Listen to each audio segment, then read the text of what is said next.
അച്ഛൻ ഫുട്ബോളിൻ്റെ ഭയങ്കര ഒരു ഇതായിരുന്നു, ഫാനായിരുന്നു. അപ്പോൾ അച്ഛന് കോഴിക്കോട് അന്ന് അതിൻ്റെ ഒരു ഏരിയയാണ്. അപ്പോൾ അങ്ങനെ വന്നപ്പോൾ പിന്നെ അമ്മയും ശരിക്കും തമിഴാണ്. അപ്പോൾ പിന്നെ നമ്മൾ ഇവിടുത്തുകാരായി, കോഴിക്കോടുകാരായി. പക്ഷെ ഞാൻ നേരെ ഓപ്പോസിറ്റ് ആയി.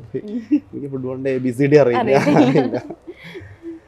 ഞാൻ പിന്നെ നേരെ അച്ഛനൊരു മലയാളത്തിലൊരു പടം അച്ഛനും ഭയങ്കര ഇഷ്ടമുണ്ടായിരുന്നു സിനിമയോട്. അപ്പോൾ അച്ഛൻ ഒരു പടം പ്രൊഡ്യൂസ് ചെയ്തു, അത് ഭയങ്കര ഫെയിലിയറായി.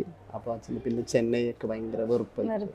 കഥക്കിലാണ് ഇപ്പോൾ ഒരു 10 years ആയിട്ട് ഞാൻ നിൽക്കുന്നത്. പക്ഷെ എനിക്ക് ബോളിവുഡ് ഇഷ്ടപ്പെട്ട, അത് ഭയങ്കര ഫ്രണ്ട്ലിയാണ്.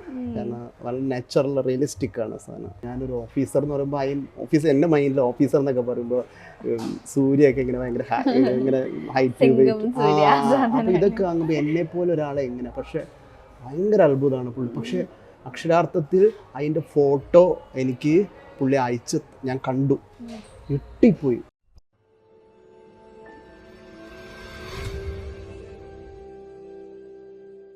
കൂൺ എന്ന സിനിമയിലൂടെ നമുക്ക് മുന്നിലെത്താൻ പോകുന്ന ഗിരിധറാണ് നമ്മുടെ ഒപ്പം. Welcome to Manstic media. വണക്കം. വണക്കം. അതെ, ഞാൻ കുറച്ച് ബേസിക്കലി തമിഴ്, മലയാളി അല്ല. ഞാൻ കംപ്ലീറ്റ്ലി തമിഴാണ്. പക്ഷെ ഇവിടെയാണ്, കോഴിക്കോടാണ് നിൽക്കുന്നത്. അപ്പം അമ്മേൻ്റെ ഒക്കെ ചെന്നൈ. എങ്ങനെ ഇങ്ങോട്ട് വന്ന്?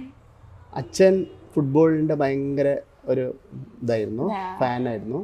അപ്പോൾ അച്ഛന് കോഴിക്കോട് അന്ന് അതിൻ്റെ ഒരു ഏരിയയാണ്. അപ്പോൾ അങ്ങനെ വന്നപ്പോൾ പിന്നെ അമ്മയും ശരിക്കും തമിഴാണ്. അപ്പോൾ പിന്നെ നമ്മൾ ഇവിടുത്തുകാരായി, കോഴിക്കോടുകാരായി. ഫുട്ബോളിന്റെ ഒരു സ്നേഹം കൊണ്ട് മാറി. സത്യമായിട്ട്. പക്ഷെ ഞാൻ നേരെ ഓപ്പോസിറ്റ് ആയി. എനിക്ക് ഫുട്ബോളിൻ്റെ ABCD അറിയില്ല.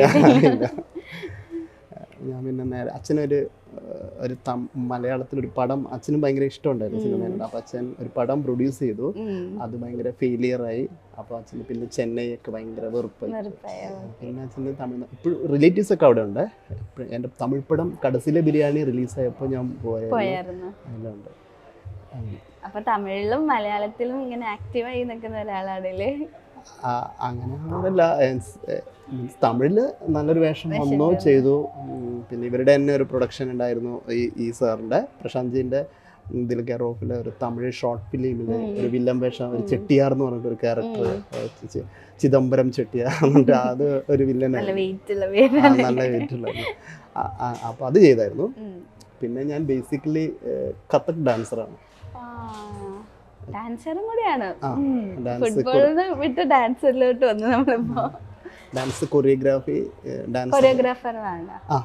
പക്ഷെ കഥക്കിലാണ് ഇപ്പോൾ ഒരു 10 years ആയിട്ട് ഞാൻ നിൽക്കുന്നത്. പക്ഷെ എനിക്ക് ബോളിവുഡ് ഭയങ്കര പാടുള്ളതല്ലേ കഥക്ക്. ഇഷ്ടപ്പെട്ട, അത് ഭയങ്കര ഫ്രണ്ട്ലിയാണ്. കാരണം വളരെ നാച്ചുറൽ റിയലിസ്റ്റിക് ആണ് സാധനം. എനിക്ക് ചെറുപ്പത്തിൽ ഡാൻസറാണ്, ഭരതനാട്യം അങ്ങനെയുള്ള ഡാൻസ് ഫോമിൽ വെസ്റ്റേൺ ബോളിവുഡ് അറിയാം. അതിൽ കുറേ വർഷം വർക്ക് ചെയ്തു. പക്ഷെ കഥക്കിൻ്റെ ഒരു മാസ്മരിക ശക്തി അറിഞ്ഞപ്പോൾ അതിലോട്ടായി. ഇപ്പോൾ 10 years. പക്ഷേ ഒരു ഭയങ്കരമായിട്ട് സന്തോഷം തോന്നിയ ലെജൻഡ് ഡയറക്ടർ ജയരാജ് സാറിൻ്റെ കാർത്തികൻ എന്ന് പറഞ്ഞ മൂവിയിൽ ഒരു നല്ല സോങ്ങിന് വേണ്ടിയിട്ട് കഥക്ക് കൊറിയോഗ്രാഫി ചെയ്ത് അത് റിലീസായപ്പോൾ അതൊരു കഥക്ക് ഡാൻസറിന് വേണ്ടിയിട്ട് തന്നെയാണ് ചെയ്തത്. കേതകി നാരായണൻ പറഞ്ഞിട്ട് ആ സാറ് എനിക്ക് വലിയൊരു ഓഫർ തന്നു. പക്ഷെ ഇഷ്ടം എനിക്ക് അഭിനയിക്കാനാണ്. അതെ, പക്ഷെ നല്ലൊരു സകലകല വല്ലഭൻ എന്ന് നമുക്ക് വേണമെങ്കിൽ പറയാം അല്ലെ. ഡാൻസറാണ്. എന്തൊക്കെയാണ് തമിഴിലും മലയാളത്തിലും അഭിനയിക്കാൻ ഇഷ്ടമാണ്. മലയാളത്തില് ഫസ്റ്റ് കലവൂർ രവികുമാർ ഇഷ്ടം നമ്മളൊക്കെ ചെയ്ത് അവരുടെ സ്ക്രിപ്റ്റ് റൈറ്ററിൻ്റെ പുള്ളി ഒരു പടം ചെയ്തിട്ടുണ്ടായിരുന്നു. അതിൻ്റെ പേര് കുട്ടികളുണ്ട് സൂക്ഷിക്കുക. അതിൽ വില്ലൻ വേഷത്തിലൂടെയാണ് സാർ. അത് ക്ലബ് എന്ന് പറയുന്ന ഇൻസ്റ്റിറ്റ്യൂട്ടിൽ ഞാൻ അഭിനയം പഠിക്കുന്നുണ്ടായിരുന്നു. അപ്പോൾ അവിടെ വെച്ചൊരു ഡ്രാമ ചെയ്തിട്ടുണ്ടായിരുന്നു. ആക്ച്വലി അതൊരു ഹിജഡ ടൈപ്പ് ആയിട്ടുള്ളൊരു ഡ്രാമയായിരുന്നു. അത് കണ്ടിട്ടാണ് സാർ എന്നെ വിളിക്കുന്നത്. അത് ഭയങ്കര എനിക്ക് അത്ഭുതം തോന്നി. പക്ഷെ ആ പടത്തിൽ ഞാൻ ഡാൻസർ ആയതുകൊണ്ട് എല്ലായിടത്തും പോകുമ്പോൾ എന്നെ ഡാൻസ് മൂവ്മെൻറ്റ് പോലെയുള്ള സാധനം ചെയ്യാനാണ് പറയുക. അപ്പോൾ എനിക്ക് ഇഷ്ടമല്ല. കാരണം ഞാൻ പറയും ഞാനില്ല, അങ്ങനെ ചെയ്യുന്നില്ല, എനിക്ക് വേറെ ഡിഫറെൻറ്റ്. പക്ഷേ സാർ എന്നെ ഭയങ്കരമായിട്ട് എന്നെ ഏൽപ്പിച്ചിട്ട് വന്ന് നിനക്ക് ചെയ്യാൻ പറ്റുന്നുണ്ട്. ഞാനതിൽ വില്ലനാണ്. പക്ഷെ എനിക്ക് ഫസ്റ്റ് തന്നെ ഷോട്ട് സ്റ്റണ്ടായിരുന്നു.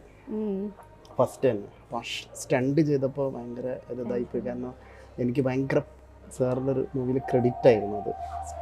ഒരു ഡാൻസറായ എനിക്ക് സ്റ്റണ്ടും വഴങ്ങും. എന്നിട്ട് അപ്പോൾ അതിൻ്റെ ക്യാമറമാൻ പി സുമാർ സാർ എന്നെ വിളിച്ചിട്ട് പറഞ്ഞു സൂപ്പറായി ചെയ്യുന്നുണ്ട്. അപ്പോൾ ഈ കൂൺ എന്ന സിനിമയിലോട്ട് എങ്ങനെ വരുന്നത്?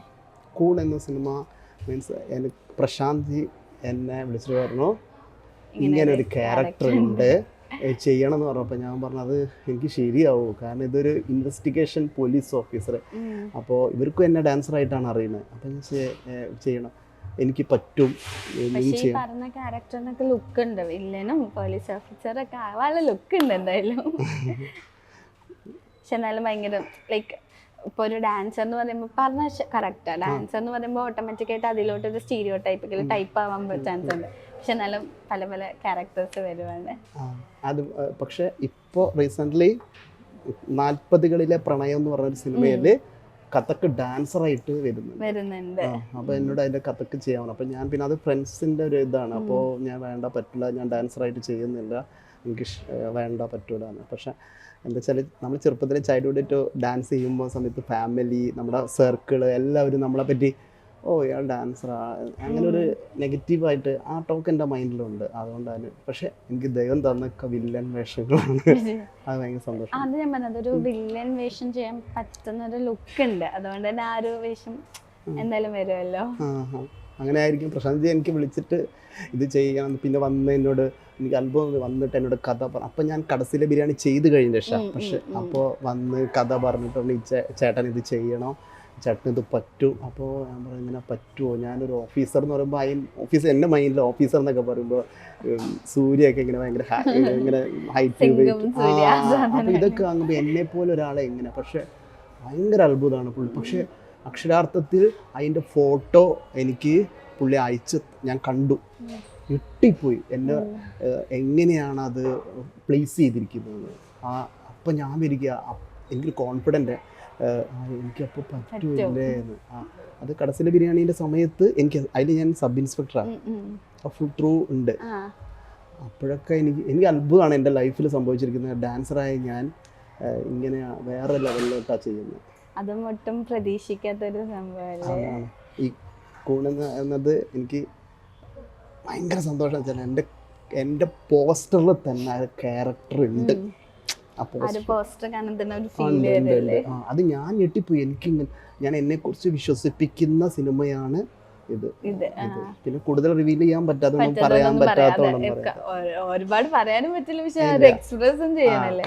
അപ്പൊ ഇതുവരെ ചെയ്ത ക്യാരക്ടറിന് ഭയങ്കര ഡിഫറെന്റ് ആയി തോന്നിയോ കൂണില്? ലുക്കില്, ജസ്റ്റ് നോട്ടത്തില് ഒക്കെ, കൂടുതൽ ഡയലോഗ്സിലല്ല, അങ്ങനെയാണ് എന്നെ പ്ലേസ് ചെയ്തിരിക്കുന്നത്. എനിക്ക് അങ്ങനെ ഒരു സംഭവം. ഏറ്റവും ഇഷ്ടപ്പെട്ട ഒരു ക്യാരക്ടർ ഏതാണ്? അങ്ങനെ ഒരു വലിയൊരു ഇഷ്ടപ്പെട്ട ക്യാരക്ടർ ചെയ്യാൻ മാത്രം മലയാള സിനിമയോ തമിഴ് സിനിമയോ ചെയ്തിട്ടില്ല. പക്ഷെ എനിക്ക് എന്നോട് തന്നെ ഇഷ്ടം തോന്നിയ നിമിഷങ്ങളാണ്. ഞാനൊരു ഡാൻസറായിട്ട് ചെറുപ്പം മുതലേ എനിക്ക് അറിയാവുന്ന ഒരുപാട് ഡാൻസ് ഫോംസ് അറിയാം. അങ്ങനെ ഞാൻ കടന്നു ചെന്ന ഞാൻ എൻറ്റയർലി ഡിഫറെൻ്റ് ആയിട്ട് ഇങ്ങനൊരു റോളിലേക്ക് വരുമ്പോൾ അതെനിക്ക് എന്നെ തന്നെ ഭയങ്കര പ്രൗഡായിട്ട് തോന്നി. എനിക്ക് എന്നോട് തന്നെ നിമിഷങ്ങൾ തോന്നി. അപ്പോൾ നമ്മുടെ സിനിമ ഇങ്ങനെ റിലീസിന് ഒരുങ്ങുകയാണ്, എന്താ നമ്മുടെ പ്രേക്ഷകരോട് പറയാനുള്ളത്? എന്തായാലും ഈ ഒരു സിനിമ എല്ലാവരും കാണണം. വളരെ കഷ്ടപ്പെട്ട് ആ ഡയറക്ടർ അത്രയും ഒരു എഫേർട്ട് എടുത്തിട്ടുണ്ട്. അതിലെ ക്രൂ മെമ്പേഴ്സ് എല്ലാവരും ഭയങ്കര എഫേർട്ട് എടുത്തിട്ടുണ്ട്. വെയിറ്റിങ്ങിലാണ്. ഞങ്ങളുടെയൊക്കെ ഒരു ഫ്യൂച്ചർ എന്ന് വേണമെങ്കിൽ അതിനകത്തുണ്ട്. പ്രൊഡ്യൂസറാണ് ഭയങ്കര കോപ്പറേറ്റീവായിട്ട് എന്നോടൊക്കെ നന്നായിട്ട് റൂം സൗകര്യം എല്ലാം വളരെ ഇതായിട്ട് തന്നെ. അപ്പോൾ ഇനി ഞങ്ങൾക്ക് പ്രേക്ഷകരോട് പറയണേ, ഈ സിനിമ എല്ലാവരും കാണണം, കാണേണ്ട മൂവിയാണ്.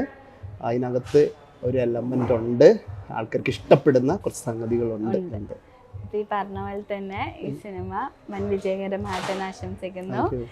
ഇനിയും നിങ്ങൾക്കും ഒരുപാട് റോൾസ് കിട്ടട്ടെന്ന് ആശംസിക്കുന്നു. Thank you so much. Thank you very much.